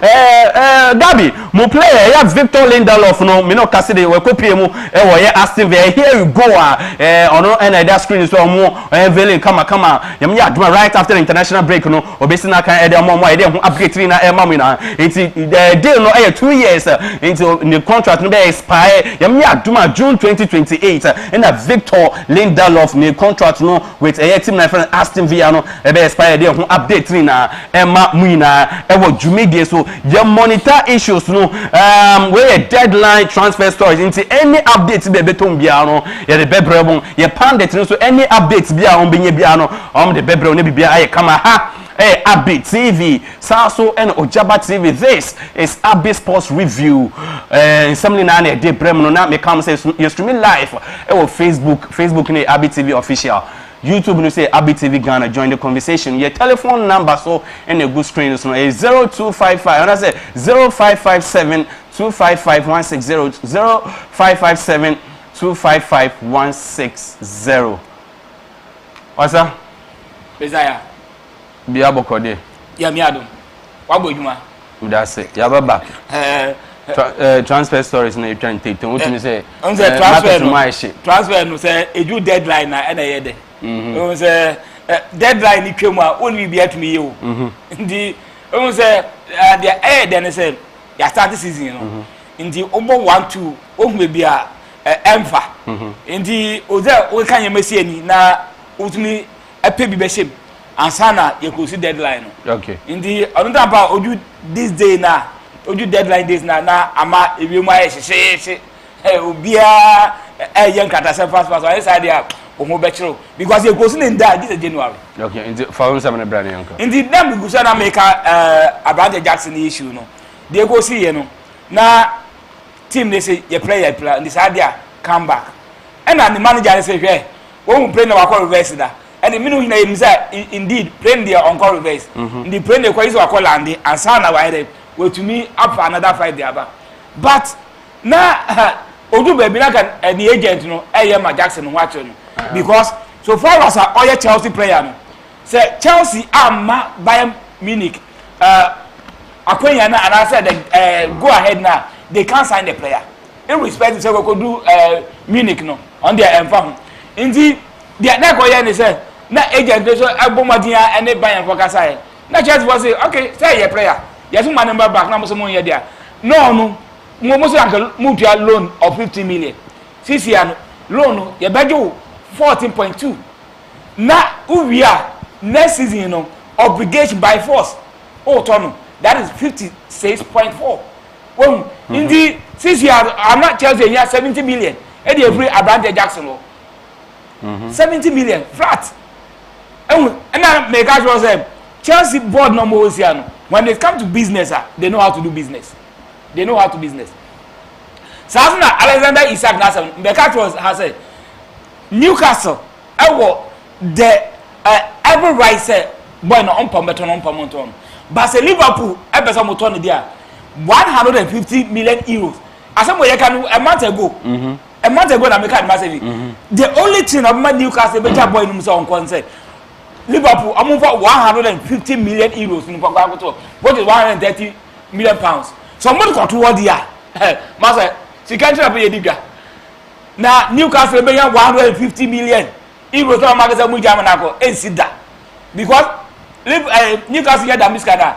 On betting that buy 3 or 4 players at their membership. Indeed, almost 150 million euros. Now Mugaza Mujan myself got the other. Indeed, football they do damn time here. Ozil, your word now to me then who make it profit. This is the time I will make profit. Say, okay, where Chelsea players are Chelsea at home with this season now. Master. Yeah, who we never had my Saturday. Saturday. Players Chelsea are making this season. Liverpool, million calculation. This season almost spending almost 379 million euros. 779. I say last season Liverpool should have to play baby. And a slot by one to baby. One to. Indeed, this is Aboma Diatom, and our your players out on sir. Say Nyama from Modia. Go for from Liverpool. Say Nyama Fapa, these players are and it's what I to talk to now. What's that me problem Kakao Alexander Ishak the we be Pimo Liverpool. A branch and Wama I say any bebano so. Because on none of force move no. Can you cast in come mano MVP mo Liverpool because we bought him no last season. Maybe a Liverpool Newcastle could do here. It's through the help of this guy. And as you say, no one forcing the way out so be people Liverpool. She said the deal is completed. Who say expectations no be high. For now, who say Oba Oku baby and I say you discuss your towa. What expectation the cost rule. On number now Oka friend Beata some you say he is not performing. Because he can't hear the tone, no. On any issue, no. Oh, Caicedo, so the same thing about. Caicedo, no. Caicedo, the tone. The first 2 matches, he was not performing. Number of watch I say, but later on, now, boy, ni feet, no. That is it. In the see, this guy is no matter what, pressure on the balls because you have to find them skyway 150 million euros. And from Tona, I say, I own bad on the goals, no. And I did back on the say, Alexander Isak, no. What boy EPL another? Until on the term of the EPL. Okay. Until only the Amiscan controller, almost said down Boka. But as to say, almost only different team, only different players, and I call you Juma. Until only a different issue. Until as to say, I want to make deliver a different issue. Even though a boy EPL another, young people when they are in the small team, they can do well. But only bigger teams in the bigger teams in the pressure. What you say? Because Newcastle be am pressure also kwa EPL. Obi am pressure also bottom 4. But over Liverpool, the league no is needed. Champions League is needed. Top 4 is assurance also. In this way we make here no okoya na sa buy. Nti sana issue na koye. Nti embedi nti magabi mbon road say obi na time one asa. Mate we story about me produce time stories so say Victor Boniface was signed my Werder Bremen contract until June 2026 a loan into we Victor Oko Boniface anyway now Oko pay more AC Gabi Oko Philip in medical now the Leverkusen from Penwana is here na Kasano top notch players or more Leverkusen why the medicals can pay top notch players are on Leverkusen J kind of somebody call on beating Obi and person about team with say Obi Ako Fravet call Boniface call a lot of guys Henke Pemuna Echo is I got Patrick Schick Muna at the end of Patrick Schick you know a very horrible kind of thing but my main message we have him name KT for say number they go no to with me and I say what's up with me there for now yakin kind of greetings to my lovely best friend Isabella at Connie by Nat. Okay, so Nat, so the by we say hello, Ojaba TV. I'm Kobe Pace, watching you live from Obuasi. More update on Real Madrid. Yeah, that's it. And I will say I'm Manuel, watching you live from New Edubiase. You guys are doing a great job. And also media or the buy. Mami ko Facebook na mi. So where we are on? Yeah, maybe. Mami ko Facebook. Where Eric Asari. I say good evening. How are you doing, guys? Eric here, and I will so. I say Ose Basa, Ose but wait, my boy official. Ose Basa. What's our about Sandra Yani? I say good evening. Into Ochia, Gabi. Ending come on. Yeah, Maxwell. Kakrabi wo Pep Guardiola and seven and Maxwell. In Penufo say Nsuo Chewo Tuoma. Now we here. We've seen a lot of coaches great. Gabi, mpacho de member was so be one say Senedin can say be update your viewers no any latest transfer we be. Me no ka say the branch friend Samu Chukwueze. Me no ka so copy mo Fulham. Here we go until we so from Italy to a team na your friend no Fulham the English Premier League to a latest update I produce out to me so board the homeboard and papa or monitor situations ni na Gabi to asoma producer that's papa yeah na me can Guardiola and sense and Maxwel, what should the Pep Guardiola and then the Manchester City team no yes it's here now. And Kamia say a Jumano Yajin Semu. With him, Pep Guardiola in the year 2007. And a pass campaign for years say Guardiola MFA as a former player on MFA team B no now fine Juma. Tito Villanova then time or any assistant coach. And Maxwel 2007 or fight team or the team B no Juma Bebre Edward secondary B no Spain. And a Juma or boy within 1 year. And a one Laporta here say Yemfa senior club and I say senior side no and share FC Barcelona and Casa. FC Barcelona and Casa. So he started in the full season and I said the first season in the year 2008-2009. And over Kaya, that time, in the first season, Obama share United Eddie UEFA Champions League. And Usha Ejuma Papa friend and said Pep Guardiola boy in a calendar year. That time he was the only coach or J6 trophies in a calendar year. Or GBB. And Pep Guardiola, you will send him what they want to quit him into extending a contract and bringing team to breaking one by one. But my main brief here upon Farm one. When you say Guardiola one coach or you're very bold, say a banner say young coach any other player obey to me or taking the decision I will take it. That time no be well Barcelona. With him that time obey of a catch Deco or catch Papa friend say Ronaldinho Gaucho somewhere to first. Say omuna free team no munko and opama omono those two players they kone Ronaldinho Gaucho koye Emeka Eto na wenya offer e ka no team no mu ono no tenan and okọ to top players bi e de buy and o promote academy side ni bi say Busquets ne Pedro mu na be red team no mu and Maxwel what coach no in relation to the players and only one factor you say and also a question because on no rating whether you were big you were small say on say on pewa no matter who you are or best circle and or the team man or GG trophies ni be the man 2012 for born in the final season we and 2013 and or cover Bayern team no and you name so cover Bayern team no that time when 2004 we Champions League and Okoko year to 2016 or the Manchester City. And it is also about Manchester City, no.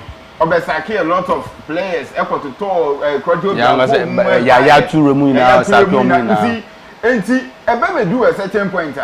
Trophy and Manchester City, a common deal, mono, or Baba J. Trophy in Manchester City, which is the UEFA Champions okay. And then UEFA Premier League in Casa particular, not Manchester City, baby, no Munjibi, like no magic, yeah, too. And this time around, or Joma Baba JJ, and Oba in the first season and one in the second season, Oba we need Premier League, you know. It tells you how capable of Papa friends Pep Guardiola and Juma Waba Belgium Manchester City, and I'm can catch on a bad day. So with this kind of performance, she said, I could deep. And some Manchester City in 24, I catch almost say Juman Unja into. And Pep Guardiola and I was so who said, baby, and your Messi Kono. One thing I never records Kakao Abeno. And comfort in the name ever form. Mubekaya, Sir Alex, everyone united and said, I am Papa Beam. These are the internet, Sir Alex, 2013, or some day Jumana baby. You see, it's a weird Jumano, Papa no baby. A do baby or so one castle form. Now more time. Papa Okochi Liverpool judging club. Obey do baby no or say or man who break because we show Pep Guardiola for now mentally and then emotionally or you weak. And one thing I was saying I said to say Pep Guardiola this season Manchester City team that one Maxwel they are going to suffer. Era no eguso ebe we because last season now you see injuries because of injuries. And a man now you bought 12 games to be not just a Guardiola and win. But since you have to try a lot of players. We should see Gianni Rindel from AC Milan. And what they bought boy, and not Madrid Epe. Ryan check him up. And Umama Mush last season, winter transfer, you can find a buy. And now you sign war, Ellen Brutalan, Esan with team. And Maxwel, we should team that Tower Musi Manchester City team now. Then time no Manchester City airport. We should Papa a friend is Kevin De Bruyne on the good day, on the Bema striker and higher striker. Phil Foden ebenya ne peak na Phil Foden wo hwe o Manchester City almost set up ma obetumi make any difference a war game and papa your friend is Bernardo Silva or what the peak against Real Madrid against any other team in the world. Ike Gundogan. You see, and some squad way Ejema, Rodri, and Ike Gundogan, a woman fed. A benty, Sir Pep Guardiola, that kind of players and replacements is here. And Pep Guardiola, Yetima, and also your coach, I don't know, or you're rebuilding. It's 1 year, you man, we'll see you are going to rebuild Manchester City. Why? Because most of players are Pep Guardiola, Etwa, and you have been with her. On no player no top notch and sometimes you auto what I say who command underdog who from Barca Bayern and the Manchester City who Man City Rebecca said those days no more trophies be man no munji be that but no yes more clubs what I say it's who man underdog clubs and I say underdog player man name fanya ejuma it's about time Pep Guardiola was so set up. Na ono ankasa ka cho no say baby adwuma na adwu no e wo say me ma me hu break akra na me expect say anke season no kwa wi no de adwuma na beto wo oti ase but adwuma de papa no abebo bi e wo football mu ye be ka ne say yankopon ya adwuma aka 1 or 2 years na we di 20 years e wo ne coaching career mu waye bi wo hwe adwuma wa ba be within that years na I think say the nipa baya no abaya de anko nsia Brazil Gabi still on Pep Guardiola in sense ma mentwe adwonko baby so kakra yen hwe squad and Pep at the ball against Brighton and Hove Albion wo hwe akire na obo back four obo Antinori obo Kusanov obo Stones obo Nunes we nye top we nye we nye na nka me kan be so hwe na ye wo Kyle Walker on the good day Sir Madrid kwekushia Manchester City. Sir Kyle Walker epra ye be born a panel because of Vinicius Junior. And ye name Kyle Walker ni ability in a game. But those kind of players in be almost somewhere. When ben ye fa so a ye judge or cancel man ko ye. What I say and what convert a midfielder to a right back. That is Matthias Nunes. Ye koto Matthias Nunes by no ye defender. Oh convert no. And it's going to be a hard. It's a Champions League fixture said that Manchester City. Because Gabi, we should place here. Man City team that one more by bread this season. They look like ordinary team, average team. Average team. Yeah. Because any team, sir, we know against Wolverhampton. This season, Wolverhampton ain't winning match. Even draw or the last. And to scoring Wolverhampton, and said that he. Or the last with -7. Striker friends say. Erling Brutalan who game this because of say the kind of creativity creative spark and Erling Brutalan is a player on one person to mean creative man that kind of striker yeah me pick ball na yanka say to me take you on defenders na yan on ye bi on the dey say farmer me na me say and it's when you more creativity e wo midfielder e be dey say that kind of striker no obetumi we improve. What I say, a whole lot, and of course for Manchester City, or Mutim, says here. And Maxwel, time no call Unim, Manchester United. I say, you may be a full line to my mean, or Hannah when I am concerned, they're not baby Hobart, Brennet here. United, a quack of Lamens, Edinaba from Royal Antwerp, 23-year-old Belgian international. Maxwel, United needed a goalkeeper, and indeed, it was so munya. But my concern is pressure any jet that Manchester United is here no. Nanke United enya goalkeeper friend say Dibu Martinez anke I think it's a better United than we akofa youngest coach ono no afi no ono so build it. Though he is very good o hwe ni videos ni ade a very good coach obetumi aye more saves goalkeeper a very good goalkeeper rather. You see Maxwell Manchester United pressure na down before I kwakofa Andrew Onana aba no don't forget say Andrew Onana was Inter Milan a Champions League finalist top notch goalkeeper and look at the kind of saves I know here with Inter. You see but the new man fa Otto Bayine and also from Turkey now he was also very good but new man said am fa enti Dibu Martinez at my age 32 when who be baby World Cup waje. What I say, if we are seeing now, or the Argentina, akwaje, And our them our Premier League mu a couple of saves in terms of penalty and also one-on-one situation will save you. I think so. No be to suppression and no chance. Okay. You be quite younger ones. What I say? Okay. And United do we no air for long-term projects. But in playing here and Kenya Dibu Martinez and Kebeboa. But kudos to United playing for some one to Abwa, I mean, goalkeeper. Okay. Because one share recent games I win the errors makers and every goalkeeping side. Even year board tier 4 against Greensby. Being Andrew Nana Kruya last season, last 2 seasons, but a sign happened this season. Maxwel. Me fancy, member, produce and patcho, Boame Kakrana fa Eric Ten Hag image to screen Mami. We release statement or the fairway statement about Mami and a quick so we are maybe a question after say bia by for Liverpool so much into a fairway statement from Eric Ten Hag.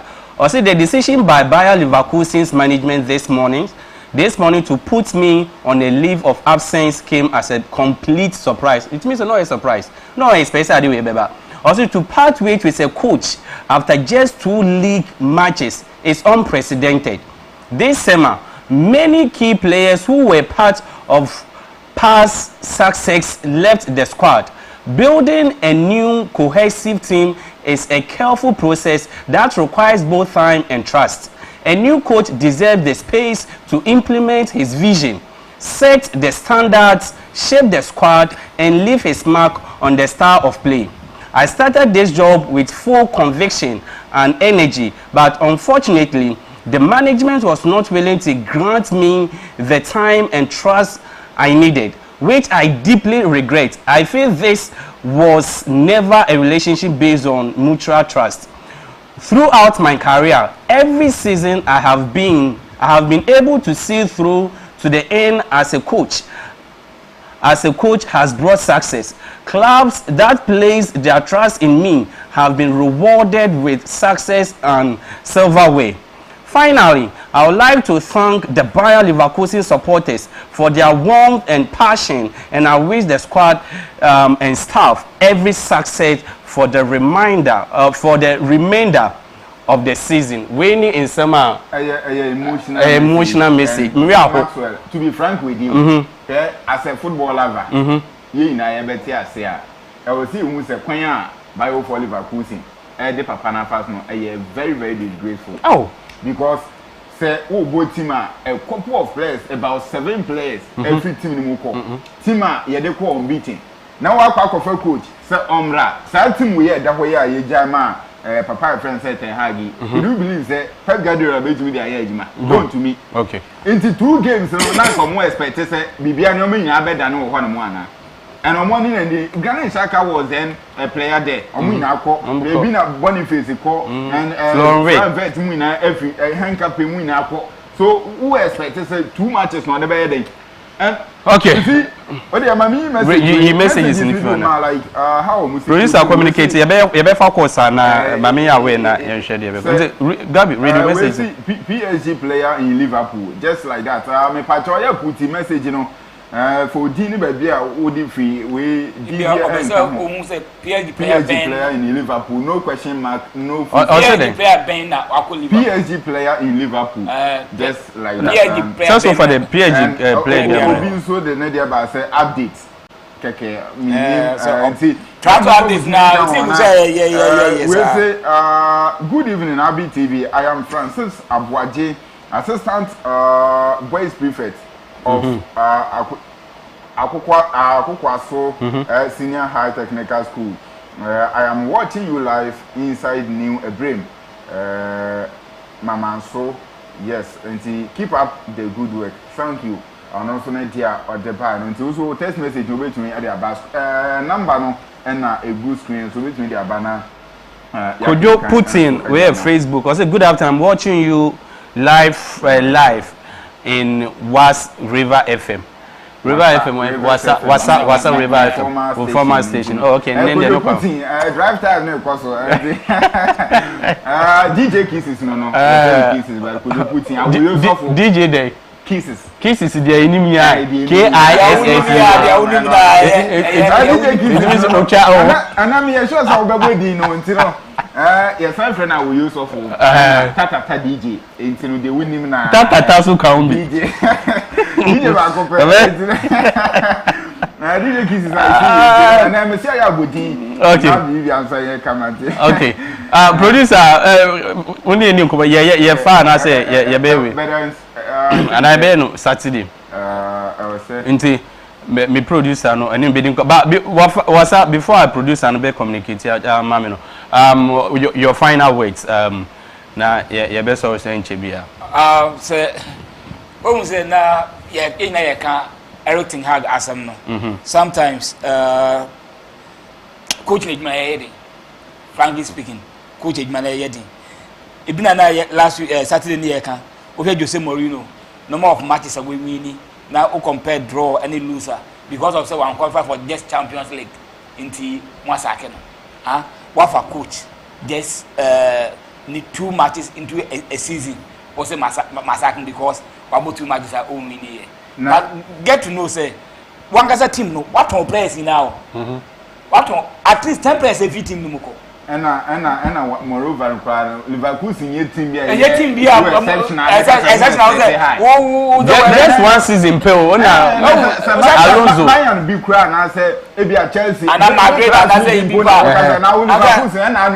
Alonso be ma na Mourinho bro ball Manchester United and say Lord out that's not make I just say Abraham Potter when you the first 2 games sometimes on the last now obi ga say on ejuma we say obey pay coach na kon ye because ejuma bi a chale udi chima obey ni interview eja we na Jose Mourinho and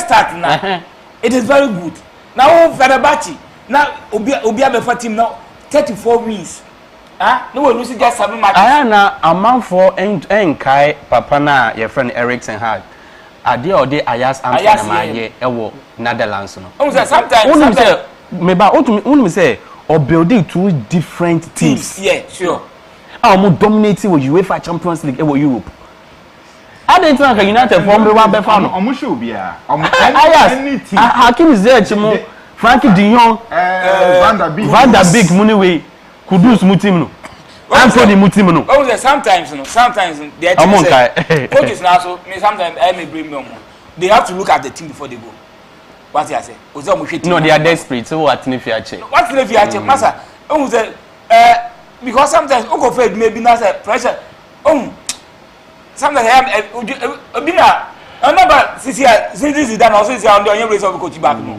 grab now be say o dey bibi I am I see na message I see Dino I see Mankulu Yamia watching you from Uyo in the northeast region. No quite what good work northeast and before I bet to us no my little observation like menya or Pep Guardiola when say Gabi and what's up Pep Guardiola coach he needs requisite materials and some to me deliver. That is what I was saying. Yes. I don't know. Onye some coaches now like they are ready to sacrifice. So who go into any job Biama. Ozil was also description they call. Fantastic. What I say. In the Pep Guardiola no bar. No back was say Master Member team Nidia. You have to give me the money I needed to buy the players. Very good. What I say? And see, I mostly choose Jose Mourinho ahead of Pep Guardiola because of Adia Jose Aye. Porto team na Jose DJ Champions League no exceptional. They were not. Even Inter Milan now Jose DJ Champions League 2010 they were not exceptional. Now players been on more. Don't forget about the Europa League. Sometimes in American say them be American coach in my head because Alapa ebina wo family dem ya can ask me what you say sometimes what's that coach make 20 paper me one on one na player na battle need and that one is not rebuilding enough for me and that form say no a key players from every city team in the mono. And I will share players from one basis here. This one more good. And Pep Guardiola, the question is, will be to me a time at Sanaho. Pep Guardiola can get the time to stay at Manchester City, but the fans of Manchester City will not have time for Pep Guardiola because of the caliber of coach now. Like how he is now. And as you see, and baby, the legacy now when sir, who takes access? Now who could defeat maybe say who scapa na say can help you Master, how do you see your life? Fantastic. Into me, advice I'm Manchester City fans and they say advice I'm Manchester City best also answer Biano said. See Manchester City fans, they shouldn't expect anything better from Pep Guardiola because City team they also see average team and ordinary team. Obi no exceptional. We almost striker Haaland so when the right person which may provide them with assist now on to me. What's that? Yes, sorry, so your final word name. Yes, sorry, Maminchia in the Gadite prayer group are Omo Christian Divine Church. Adanu Yawade, Ekwesi Memendano, Ombesia or Malam Bawi, and my Bompire Edma Asono, the Gadite prayer group members in Oyam spiritual leader, Reverend Joseph spiritual leader. Reverend Joe Atu Azi Massa, fantastic man. On the elder Eric Kroma, Yamin Shambo Papa, Mojina Mode Bompire Ama Ason. Andra, Christian Divine Church, Kaswa branch, Yatuaba, new executives, Miangasame boss, Elder Evans Egan, and will be Timmy 2 votes. Also contested. We contested as second to Timmy assistant. Memanu top up say. Andra UBT me with the 2 votes no na me bomba say the next 2 years no eduma pa na oye no onkwaso na onye na me check Christian branch Kaswa branch ni hina say Andra kuma pa ni odo aye hina ye to aba no e ma abato no eye nkunimdie na ne wen chi oba o ara was Andra ko dem bia wo se bi chi oba na me chi ba ma say ko wedding ana there wedding we chi sorry for sa but me say ne wen chi oba na so bi Gabi. Good evening. My name is Ejekum. Real Madrid all the way. We also say big up Gabi. Keep the fire burning. We also Sammy King from Rivers FM. And Rivers Obo Lake Drive. And about no board night time. And one of the Tata DJs. DJ Sammy King, I see. We say good evening. You are doing good work. From I don't know trading Abu from okay, what there? That's it. Okay. Also the name Abu Timamintia. And you know Gabi the foreigner empire. Members in Muya Juma keep on supporting. Tinu to so make us a member Bawa Shana Makwa one intinom. Mamintia muina mo platform ni so ina yankopon enso enhira mu ye pa na onya mu kese because page no honorable for ina ewo mu bi enti big page pa Gabi Empire Gabi the foreigner empire mamintia muina na face bring kwatie fo no mamintia muina odikro ono me ankasa me father nana Graham ana se nana ya dwam otoso mienu mamintia so nkokwan so pa yankopon enka ho ba bia wo bia na oma enkwa tenten enso teacher Sante Levino I think say am adoma Saturday no mehia mo enso ho ntino big ups enko enfama ahwefo ina esi yankopon adoma Saturday weekend action no weekend action ti ma so mamintia Millicent enso on Croco school bay take. Mo de mo sura bankwa na buti o mamintia now the na fi mami adua why na adua ti me de abuba ba kon ekunu mami enu ono anka sabuba na anka se Millicent ne ba na adua you know mami face na ma so mo bi eyi so na yenko Gabi dia se beba o Sabagacho, Gabi. Yo, Madam say, what's that? They say Eric Gabi, the foreigner, Gabi Fernandez, my boy Juma Papa, Omodio Musamni na Aba, any day Jumidini na BC, and it has been an amazing and incredible show, as I always say. Any day Jumidini na BC na Memfa in Chewe Enko, Emma in Pinfo, Denny Day na no. Boy Chidom say Yemfa Abbey Sports no emblem Odin Kano, the papa of the house, Dr. Emmanuel Boache, the seer for Ghana, Dr. Ujaba Yangopon Boss also, and a general manager, Boss Louise Yangopon Insure Papa any day in or supporter or the man or Abbey Sports. Also and a producer Sebi Junior any Emmanuel MCR Maboy Papa Yangopon Insure Mina Gabi any WhatsApp Mos Yangopon Insure David Yangopon Insure me say oh share one of wife any body Yangopon Insure Mina Anna Miankasa Madam for Majwa Yankupon Inshallah. Bidi at the Maxwel Ozil Badim. More share